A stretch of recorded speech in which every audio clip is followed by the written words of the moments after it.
चलिए बेटा, आज हम मैथिली शरण गुप्त जी की अगली कविता भारत भारती, जिसका शीर्षक है भारत भारती, पढ़ेंगे। इसमें भारत देश के अतीत और वर्तमान के बीच में उन्होंने आपसी सामंजस्य बैठाने का प्रयास किया है। आइए इसके बारे में थोड़ा सा पढ़ते हैं कि राष्ट्र कवि मैथिली शरण गुप्त की काव्य रचना भारत भारती के 3 खंड हैं, अतीत खंड, वर्तमान और भविष्य खंड। समय परिवर्तनशील है, उत्थान पतन, सुख दुख, संपन्नता विपन्नता का अर्थ है बेटा आज हमारे पास सब कुछ है, विपन्नता का अर्थ है गरीबी, प्रकृति के नियम है। किसी समय में भारत जो है सद्गुणों का बखान होता था, आज भारत की दुर्दशा है। इसका हमें स्वप्न में भी ध्यान नहीं था। इस पतन का कारण हमारा उत्थान था, तो जो उन्नत था वह अब अवनत हो गया। गुप्त जी ने भारत के पतन की ओर संकेत किया है और जागृत रहने के लिए भी बताया है कि किसी समय में हमारे भारत देश की सब जगह प्रशंसा होती थी, आज हमारा पतन हो गया है। तो ऐसी स्थिति के अंदर हमें क्या करना चाहिए कि दोबारा से उत्थान हो सके। आइए पढ़ते हैं। मानस भवन में आर्य जन जिसकी उतारे आरती, भगवान भारत वर्ष में गूंजे हमारी भारती।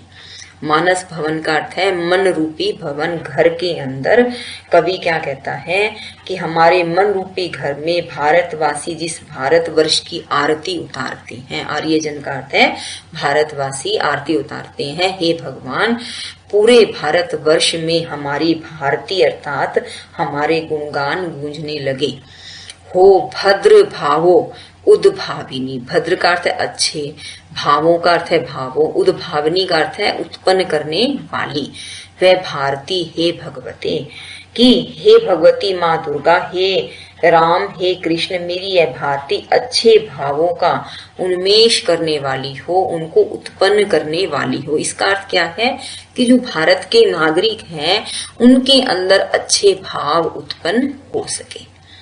अब आगे पढ़ते हैं कि हा लेखनी हृत पत्र पर लिखनी तुझे है यह कथा। हृत का अर्थ है हृदय रूपी पत्र पर वो अपनी कलम को, अपनी लेखनी को, अपनी कलम को संबोधित करते हुए कहते हैं। कौन कहते हैं? मैथिली शरण गुप्त कि हे मेरी लेखनी, तुझे हृदय रूपी पत्र पर यह कथा लिखनी, अर्थात जो मैं लिखने जा रहा हूँ वह सच्चे मन से और हृदय से लिखनी है। दृग कालिमा में डूबकर तैयार होकर सर्वथा। दृग काली का अर्थ है कि जो आंखों की कालिमा में डूब करके वो पूरी तरह से तैयार होकर के हमेशा यह कथा लिखनी है। स्वच्छंदता से कर तुझे करने पड़े प्रस्ताव जो, जग जाए तेरी नोक से सोए हुए हो भाव जो।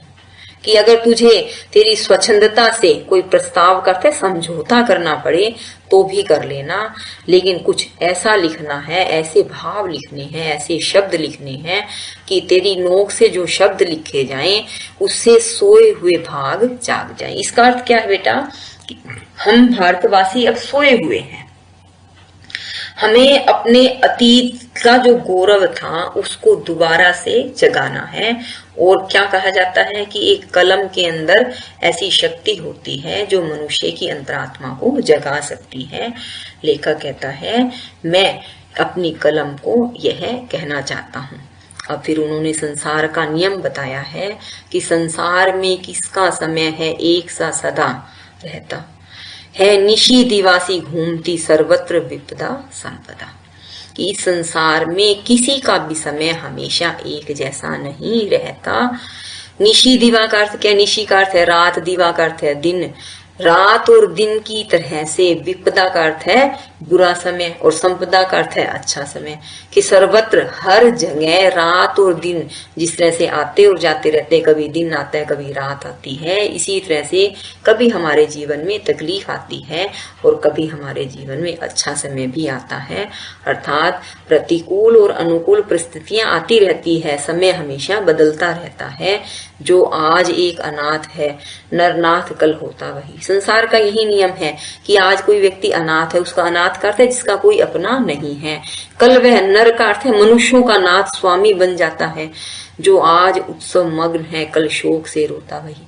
आज किसी के जीवन में उत्सव ही उत्सव है, उसमें मग्न है, भूला हुआ खुशियां हैं, कल जीवन में पता नहीं चलता कब कौन सा समय आ जाए और वह व्यक्ति शोक से अर्थात दुख से रोने लगे। चर्चा हमारी भी कभी संसार में सर्वत्र थी, वह सद्गुणों की कीर्ति मानो एक और कलत्र थी। अब क्या कहते हैं कि एक समय था, वो कभी उदाहरण पहले उन्होंने क्या कहा कि संसार में समय बदलता रहता है, कभी अच्छा होता है कभी बुरा होता है।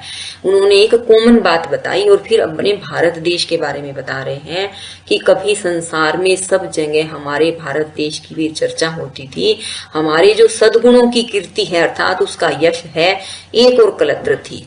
इसका अर्थ है कि एक निधि के रूप में था कि सब कहते थे भी इतने गुण, इतनी आप कह सकते हो विकास, इतनी कीर्ति, इतना यश जितना भारत देश के पास है अन्य कहीं भी नहीं है। इस दुर्दशा का स्वप्न में भी क्या हमें कुछ ध्यान था, क्या इस पतन ही को हमारा यह अतुल उत्थान था। कि आज जो हमारे भारत की दुर्दशा हो गई है उस समय क्या हमें सपने में भी इसका कुछ ध्यान था कि यह अतुल उत्थान अर्थात अतुल करता है जिसकी कोई तुलना नहीं होती, जो अतुलनीय विकास था हमारा, क्या उस समय इसलिए था कि हमारा इतना पतन हो जाता है। उन्नत रहा होगा कभी जो हो रहा अवनत अभी, जो हो रहा उन्नत अभी अवनत रहा होगा कभी। कहते संसार का यह नियम है कि जो आज पतन की तरफ है वह कभी ना कभी बहुत ज्यादा उन्नत रहा होगा, और जो आज उन्नत है वह कभी ना कभी पतन की ओर होगा। उन्नत का अर्थ है विकास और अवनत का अर्थ है पतन। कहते कि विकास और पतन होता रहता है, संसार का यही नियम है। अब उन्होंने उदाहरण दिया है कि हंसते प्रथम जो पद्म का अर्थ है कमल पुष्प, तम पंख में फंसते वहीं, मुरझे पड़े रहते कुमुद जो अंत में हंसते वहीं। अब कुछ प्रकृति के पुष्पों के बारे में बता रही हैं कि जिस तरह से कमल का पुष्प है वह क्या है, जैसे ही सूर्य निकलता है वो खिल उठते हैं, लेकिन जैसे ही रात होती है तम अर्थात अंधकार, पंख का अर्थ है बेटा कीचड़, अंधकार रूपी कीचड़ में जाकर फंस जाते हैं अर्थात बंद हो जाते हैं, मुरझा जाते हैं। और जो कुमुदनी है, कुमुद का फूल है, वो क्या है, दिन में मुरझाया रहता है, जैसे ही रात होती है अंत में वे हंसने लगते हैं। कहने का अर्थ है कि आज जिसके पास सुख है कल उसके पास दुख होगा, लेकिन जिसके पास आज दुख है उसके पास कल सुख भी अवश्य होगा। इस बात को हमें हमेशा ध्यान में रखना चाहिए कि उन्नति तथा अवनति प्रकृति का नियम एक अखंड है।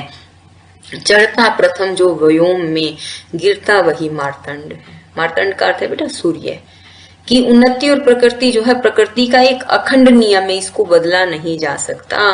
प्रथम व्योम का अर्थ है आकाश में जो सबसे पहले चढ़ता है और बाद में वह जाकर गिर जाता है, अर्थात जो सूर्य उदय होता है वह कभी न कभी अस्त भी होता है। अतः एव अवनति ही हमारी कह रही उन्नति कला, उत्थान ही जिसका नहीं उसका पतन ही क्या भला। कि आज जो हमारा पतन है वह हमारी उन्नति की कला की ओर इशारा कर रहा है कि कभी भारत देश पूरी तरह से विकास के पथ पर अग्रसर था, अब वह पतन की ओर है।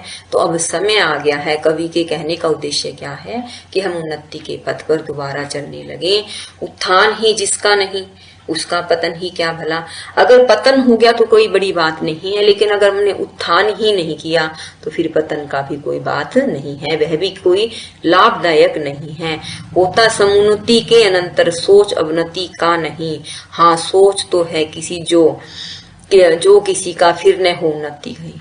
कहते कि यह कोई चिंता का विषय नहीं है भाई, आपने उन्नति के साथ साथ अगर आप कहीं पतन की ओर चले गए, अर्थात पहले आपने तरक्की की थी अब आपकी पतन हो गया है, विकास रुक गया है, लेकिन सोच कवि क्या कहना चाहते हैं कि चिंता सिर्फ इस बात की है कि अगर हम पतन की तरफ चले गए हैं, हमारा विकास रुक गया है, उसके बाद हम उन्नति करने के बारे में सोचे, फिर न हो उन्नति कहीं कि हम तरक्की करें ही न, निरंतर विकास हो ऐसा भी संभव नहीं, और निरंतर हम पतन की ओर जाएं यह भी सही नहीं है। अगर हम विकास की पथ से टूट गए हैं, दूर हो गए हैं, तो अब हमें पुनः विकास करने की जरूरत है। चिंता नहीं जो व्योम विस्तृत चंद्रिका का ह्रास हो, चिंता तभी है जब न उसका फिर नवीन विकास हो। व्योम विस्तृत का अर्थ है, विस्तृत का अर्थ है बेटा पूरे आकाश में फैली हुई चांदनी का अगर ह्रास होता है अर्थात उसमें कमी आती है तो यह कोई चिंता की बात नहीं है, लेकिन चिंता की बात तब है जब उसका नया विकास न हो। है ठीक ऐसी ही दशा हत भाग्य भारतवर्ष की, कब से इतिश्री हो चुकी इसके अखिल उत्कर्ष की। कहते कि हत भाग्य का अर्थ क्या है बेटा, जिसका भाग्य गिरा हुआ हो। हमारे भारत देश के गिरे हुए भाग्य की ऐसी ही दशा है कि इसके अखिल का अर्थ है सारे विकास की, उत्कर्ष का अर्थ है सभी तरह की ऊंचाइयों की हमेशा के लिए इतिश्री हो गई है। इतिश्री का अर्थ होता है बेटा समापन होना, कि अब हमारे यहाँ पर विकास होना समाप्त हो चुका है, खत्म हो चुका है। यह बड़े चिंता की बात है, पर सोच है केवल यही, यह नित्य गिरता ही गया, जब से फिरा है दैव इससे नृत्य गिरता ही गया। दैव का अर्थ है भाग्य।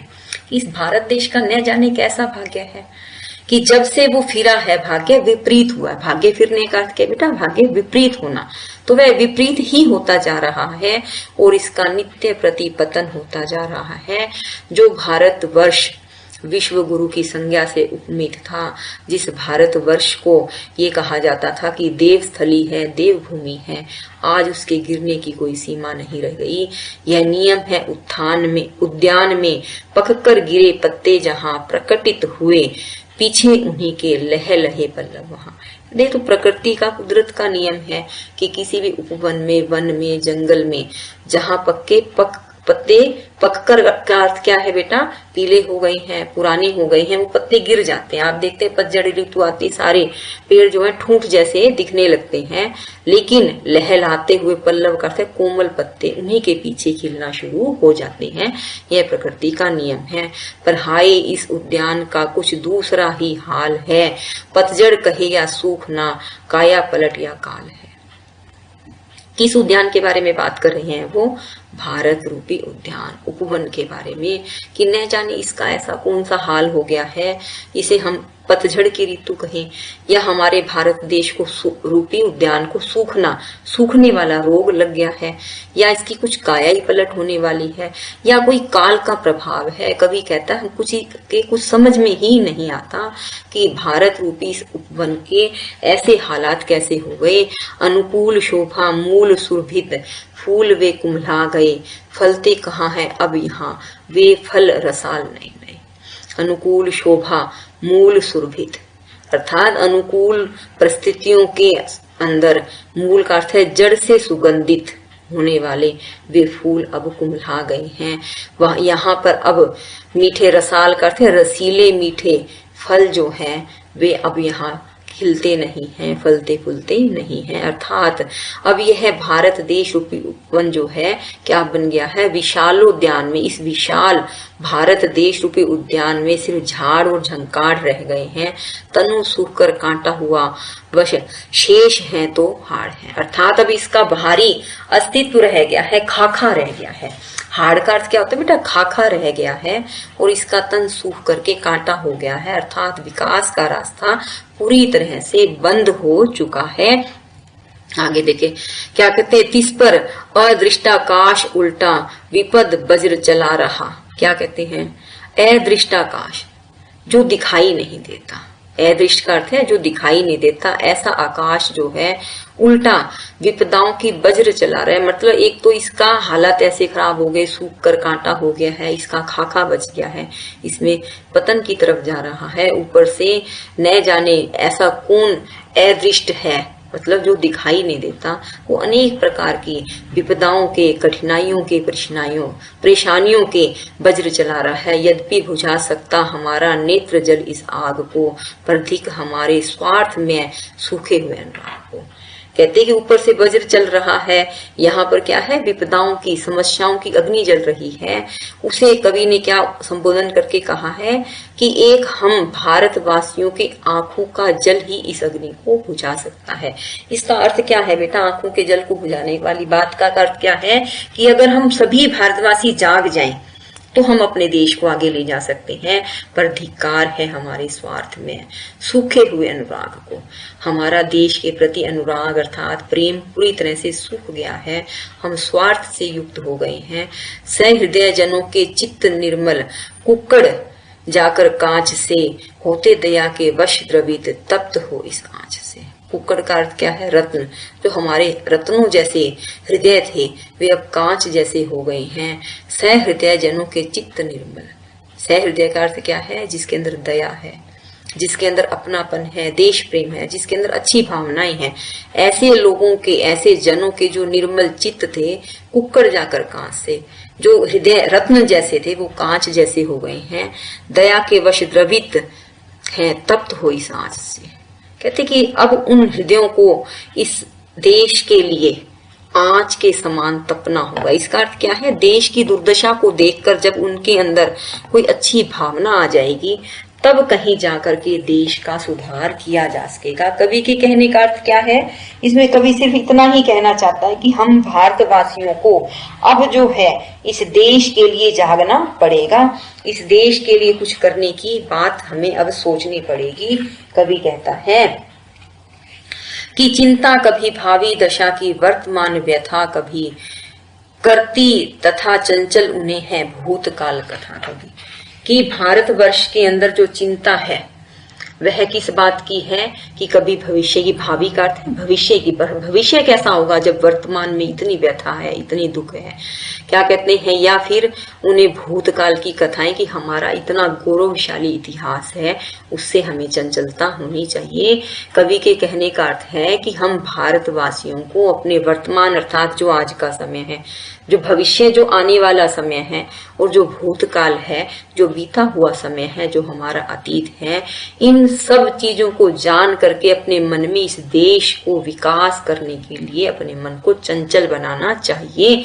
कवि कहना चाहता है कि जो इस विषय पर आज कुछ कहने चले हैं, हम यहाँ क्या कुछ सजग होंगे सके, उसको सुनेंगे जो जहाँ। कहते हैं आज मैं अपने समय में बैठ करके यह कविता, यह वचन, यह शब्द लिख रहा हूँ। उन्होंने शुरू में कहा था कि मैं अपनी लेखनी को हृदय से, अर्थात आज मैंने ये पंक्तियां सच्चे मन से लिखी है। जिस विषय पे मैं आज बैठ करके यहाँ लिख रहा हूँ, कवि कहते हैं कि क्या ऐसा होगा कि उन कविताओं को, उन पंक्तियों को सुन करके, हे दोस्त, जो कहीं सुनेगा उसमें कुछ सजगता आएगी, अर्थात अपने देश की तरक्की के लिए वो जागृत होंगे। कवि से कठिनतर कर्म की करते नहीं हम धृष्टता, पर क्या है विश्वोत्कृष्टता, करती विचारोत्कृष्टता। कवि क्या कहता है कि जो कवि का कठिनतर कर्म है, मैं उससे धृष्टता नहीं कर सकता, पर मैं इस चीज की उम्मीद रखता हूँ कि विषय बेशक उत्कृष्ट अर्थात महान हो या न हो, पर विचार उसके महान होने चाहिए। कि हो सकता है कि मैंने शब्द ज्यादा अच्छे न चुने हों, पर मुझे इस बात की उम्मीद है कि मैंने जो विचार और भाव इन पंक्तियों में रखी हैं वे उत्कृष्ट हैं, श्रेष्ठ हैं, महान हैं। और कवि कहता है मैं उम्मीद रखता हूँ कि कोई ना कोई मेरा भारतवासी, कोई ना कोई मेरा साथी इस बात के लिए सजग होगा कि अपने देश के लिए हम जिए, अपने अंदर देश प्रेम को जागृत कर सकें।